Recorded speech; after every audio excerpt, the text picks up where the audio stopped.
సామాన్యులుగా Shri Lakshmi agro forms మరియు projects లో invest చేయండి, రేపటి కోటీశ్వరులు కండి. ఏపీ ప్రజలకు సర్కార్ శుభవార్తను అందించింది.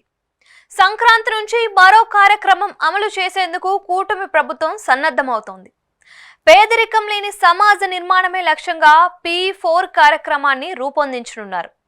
సూపర్ 6 అమల్లో భాగంగా ఈ కార్యక్రమాన్ని ప్రకటించారు సీఎం చంద్రబాబు నాయుడు.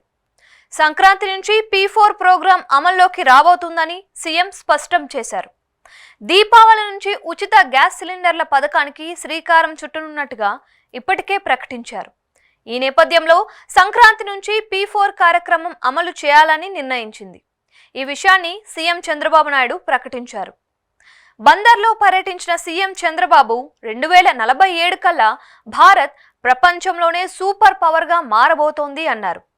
ప్రగతి పదంలో దూసుకెళ్లాలి అంటే హార్డ్ వర్క్ తో పాటు స్మార్ట్ వర్క్ చేయాలి అన్నారు. టెక్నాలజీ, ఇంటెలిజెన్స్ ని వాడుకుంటూ ముందుకు సాగాలి అన్నారు. అభివృద్ధి అంశాలతో పాటు కుటుంబ నియంత్రణపై ఆసక్తికర వ్యాఖ్యలు చేసిన సీఎం స్వర్ణాంధ్ర లక్ష్యంగా త్వరలో P4 కార్యక్రమాన్ని ప్రారంభించనున్నట్లు చెప్పారు. P4 అంటే public, private, people partnership.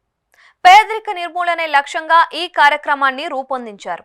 Sankranti నుంచి అమల్లోకి రానున్న P4 కార్యక్రమాన్ని నిమ్మకూరులో పైలట్ ప్రాజెక్టుగా చేపట్టనున్నారు. ఇక డ్వాక్రా సంఘాలకు MSME హోదా కల్పించడం సహా స్వచ్ఛ సేవకుల అభివృద్ధికి అన్ని విధాలా చేయూతనిస్తాము అన్నారు ముఖ్యమంత్రి చంద్రబాబు నాయుడు.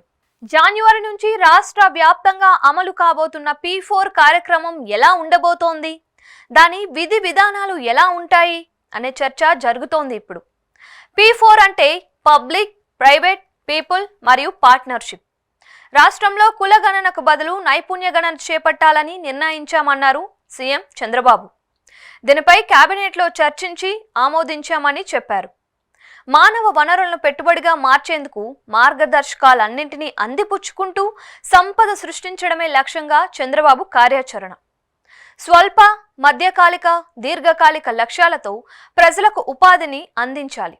దీంతో ప్రతి కుటుంబంలో ఔత్సాహిక పారిశ్రామికవేత్తలుగా మారే అవకాశం ఉంది అన్నారు. తమ రాష్ట్ర పునర్నిర్మాణం కోసం తమ పార్టీ, కేంద్రం కలిసి పనిచేస్తామని చెప్పారు.